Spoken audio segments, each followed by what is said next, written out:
كار عاشور بثلاثة، عاشور يلف ما يعديش، ترجع حاضر عاشور يخلصها وشاط الكرة مرة أولى مرة ثانية وويليامز شادها ويليامز الكرة.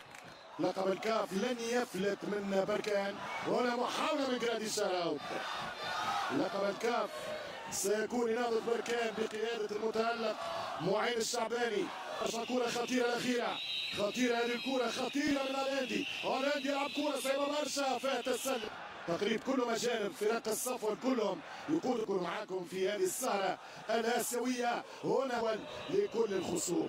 ترجع الكرة في وسط الميدان يحط على ساقه باش يشوط والشوطة تأتي والشناوي يصيب ويعاود يرجع للكرة الشناوي. 5 دقائق لعب في الشوط الثاني. اول 1-2 تمشي الصعبه لفريق الماميلودي في منطقه الجزاء اليوم. صعبه جدا، خطيره وكره خطيره لفريق الماميلودي.